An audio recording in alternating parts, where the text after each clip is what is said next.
Ranch fairy process. What does it entail? We're going to dive right into that head first here in this video, because there seems to be a lot of intrigue that's going around about what it is. And obviously I'll tell you to go to the man himself on his channel, but if you're here, that means you want to know my process. So we're going to dive right into that. Here we go.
What's up, everybody?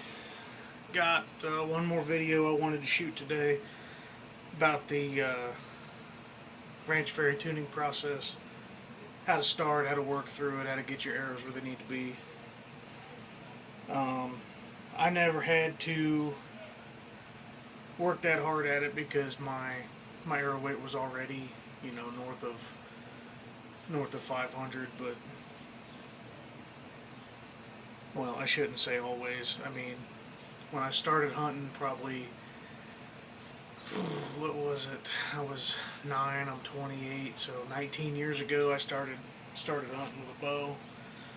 And, you know, I was shooting the big, thick aluminum arrows, because I did hunt in the land before carbon, BC.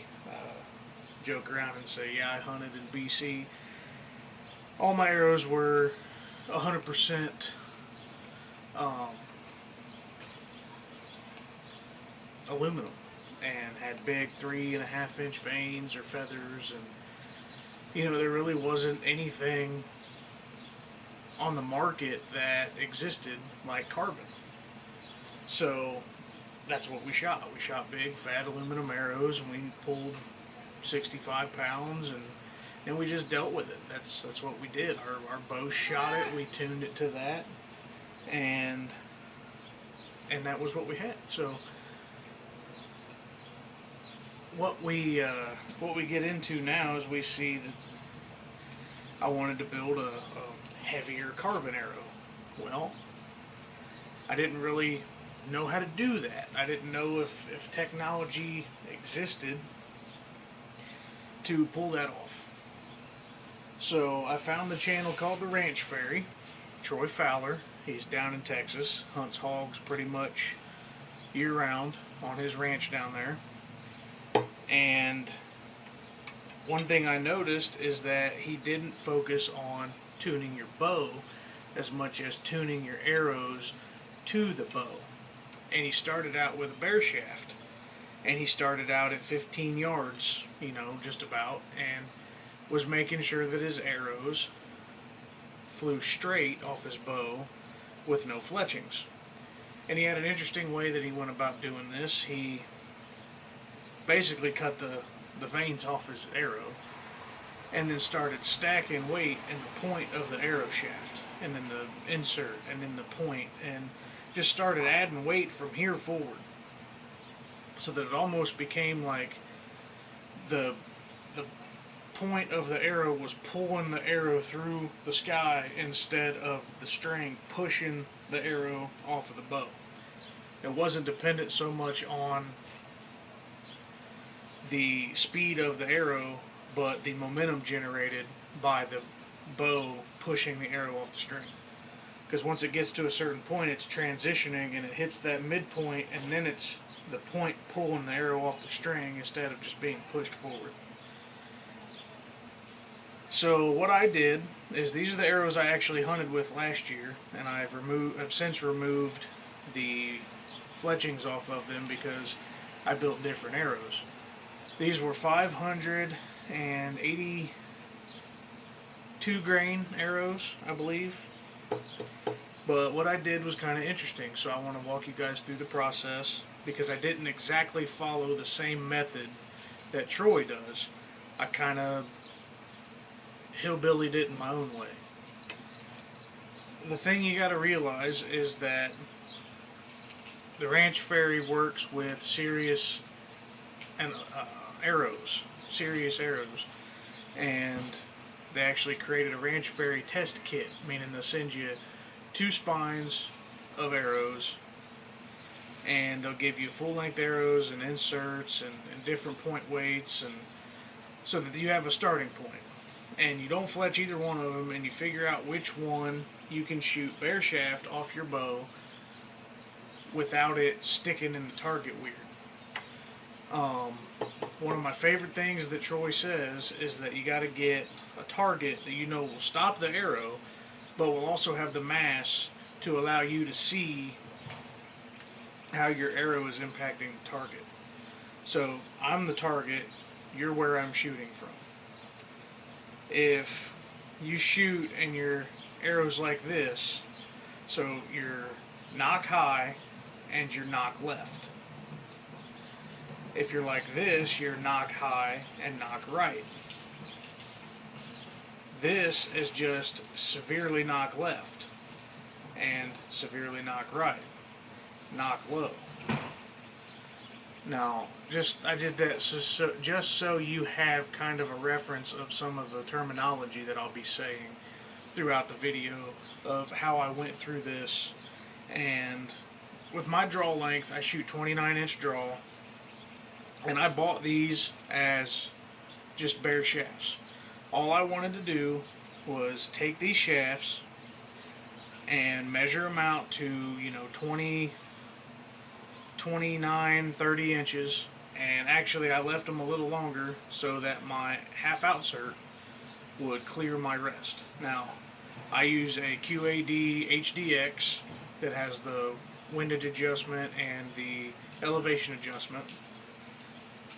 But after I shot my bow and had my rest, pretty much where it needed to be as center shot, I didn't move it off a center shot. I didn't shoot it through paper. I didn't do any of that, because that's not what I saw Troy do. Now, I'm not saying that it's the only way to do it. People out there are going to come for my head. However, it works.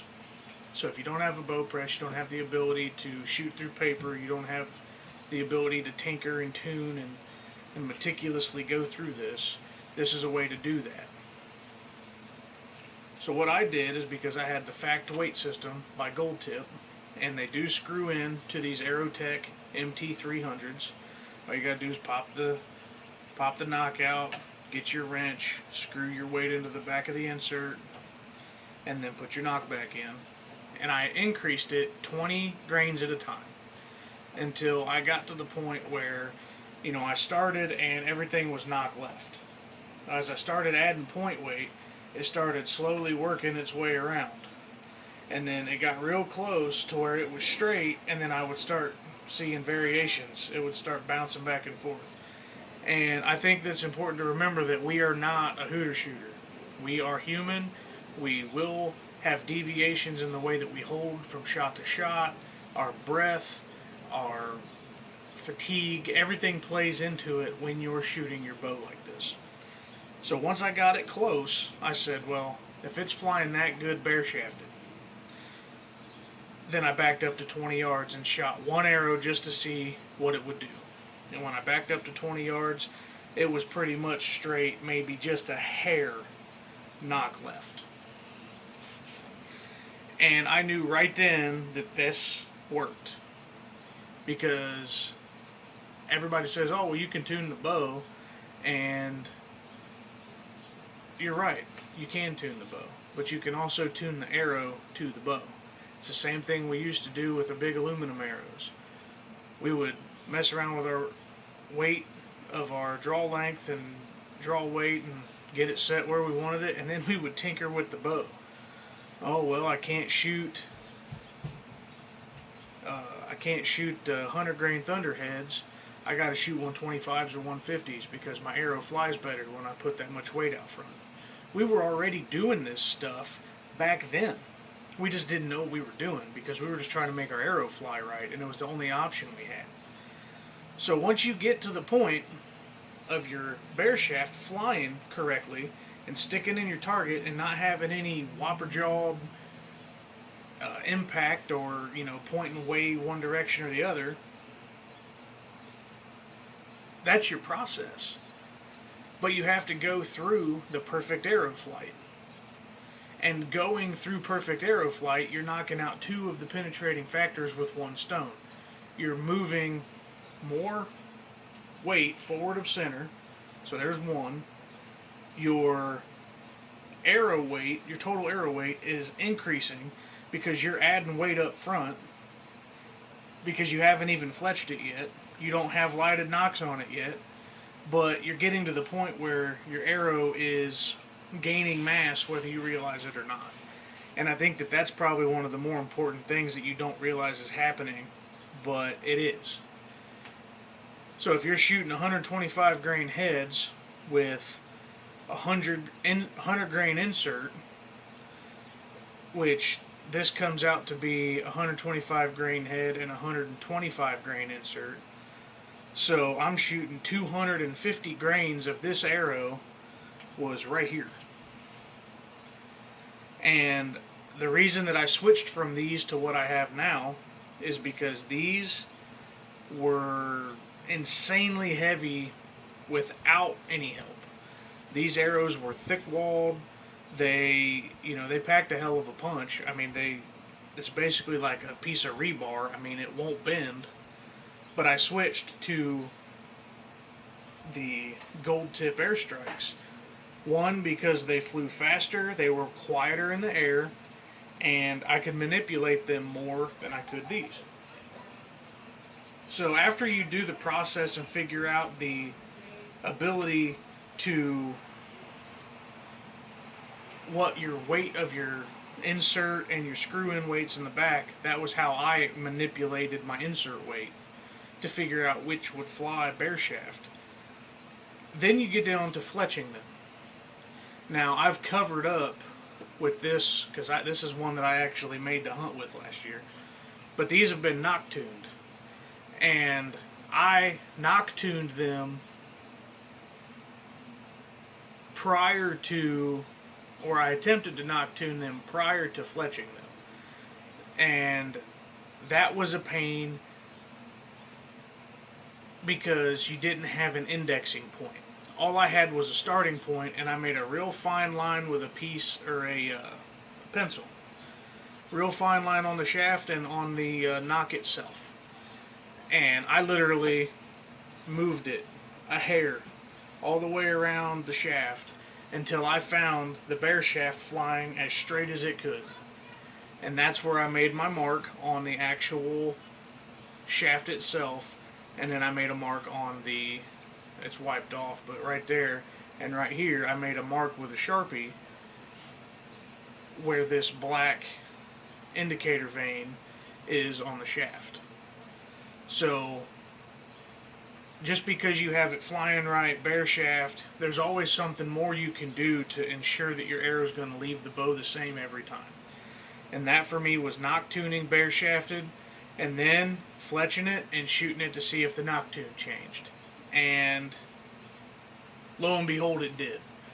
So you can say it was a waste of time, but I've had arrows where I knock tune it bear shaft and then I fletch it with that same knock tune, and it flies like a dart. So sometimes it works, sometimes it doesn't. This was one of the instances it did not stay the same, and honestly, it only shifted about, you know, a quarter of a turn. You know, maybe a little less than a quarter of a turn. So you say, how does that affect? You literally you fletch it and then you turn the knock to the fletch. So it wasn't that big of a deal. But yeah, that probably took 2 days for me to get accomplished, was that process of weighting the front. And see, what Troy does is, like I said, you've got different weighted inserts, and he starts off with a 100 grain insert, and then he gives you various point weights to screw into that insert. So I did is I took 100 grains, which was I took my 20 grain insert, and then 20, 40, 60, 80, I took 4 weights, and I put it screwed into the back of this insert to make it 100 grains. And then I started playing with 100 grain, 125, 150. I took those point weights and screwed them in. So then it turned into, okay, I have 100, so now I have 200. Now I got 225, 250. And that is how I got these arrows, to figure out what weight of broadhead I needed to shoot. So then once you get that all accomplished, then you know, these are the arrows, this is the setup, my bow shoots this the most efficient, the most accurate, and the most consistent. If you guys have any other questions, feel free to get to me in the comments. Email me, Southwest Ohio Bow, Southwest Ohio Outdoors at gmail.com, Southwest Ohio Bow Hunter on Instagram, Southwest Ohio Outdoors on Facebook. Like and subscribe, share the video around, because I'm sure that you guys aren't the only ones that have questions about this stuff. I know that if I wouldn't have fell down the rabbit hole, I wouldn't have done all this. So to recap, your 12 penetration enhancing factors on the Ashby report. 1, you got to have structural integrity of your arrows. Most important thing. If your arrow's going to fall apart when it hits the animal, you're doing everything for nothing. 2, perfect arrow flight. That's achievable doing the method and process that I just talked about. It takes a little bit of time. If you're waiting until right now to start tinkering around, I mean, you're 39, 38 days from the season starting in Ohio. You've waited a little too long, and I hope that you can get it figured out before the season starts. 3, weight forward to center. So you actually do this in the process. You're building your weight forward of center without even realizing you're doing the 3rd step of the process. And you're achieving perfect arrow flight with weight forward of center, and you're increasing the structural integrity. Now, if you're going to front load the weight of an arrow, make sure you have a pretty stiff spine, because every time you tack weight on the front, you change the spine of your arrow and you weaken it. So that's another thing to keep in mind. Number 4, you know, the biggest thing is your broadhead durability, broadhead sharpness, and then you know 5, you're going to have mission. So structural integrity is number 1, arrow flight's number 2, mechanical advantage, meaning the blade angle of your broadhead. So like I said, I shoot the iron will 150 grain broadheads out of my new arrows.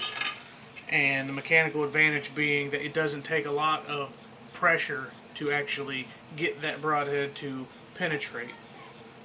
Then you go into shaft diameter, and arrow mass is number 6. Arrow mass being your generator of momentum. Your kinetic energy sets this arrow in motion off your bow. But once it launches, the momentum of the tip pulling the arrow through basically gravity, and it not slowing down as fast as something traveling 330 feet per second. Which, another thing, I watched the channel the other day, and they had a speed erosion test at 60 yards. We're not going to get into that in this video, but there was some eye-opening stuff for you guys that are speed demons and want all your arrows to fly as fast as it possibly can. Some very cool information in there that you probably should know. If you're, I want to shoot as fast as I can because I shoot way out. 100% of the time that arrow is gonna get there. However, it's gonna be slowing down drastically when it gets to 60 yards. So then, your number 7 is your blade edge finish of your broadhead. So sharp broadheads play a key role in penetration. And then probably the one that everybody thinks of or doesn't think of is the arrow mass that's above that heavy bone breaking threshold. And you know, you're talking upwards of 680. That's what we're talking when we're above. I mean, 650 technically, but if you're going that high, you might as well go as much as you can. So 650 grain arrow is that bone breaking threshold depending on the broadhead you're shooting. Single bevel, double bevel, bleeder blades, it all plays a factor. So that's the process. If you guys have any questions, feel free to get a hold of me. Like I said, I'll be here to help you guys out. Watching his videos and talking to him and just getting to know the kind of hunter and how he tries to help people. Him and I see things pretty much similarly, and I want to be there to help you guys just like he was there to help me when I needed it. So like I said, get a hold of me, reach out to me, reach out to him. I guarantee you he'll be willing to help you and talk to you and work you through this process. But if you can't get it done before the season, I wish you guys the best of luck. You know, you better get on it next year if it's just something that you're interested in doing. There seems to be a movement going on in the archery community right now towards, you know, heavier setups, and I just hope that it's for the best, and I hope that you guys are getting ready to enjoy this season that is coming up. Make sure you like and subscribe to the video. You know, give me a follow on Instagram. I'll post pictures and stuff of how the season's going, of course, and I'll absolutely be ready to go in about 38 days here in Ohio when we kick off the season. I can't wait to try out these new arrows. My climber's ready, my gear's all packed, and yeah, it's about that time. So good luck to everybody. See y'all in the field. Later.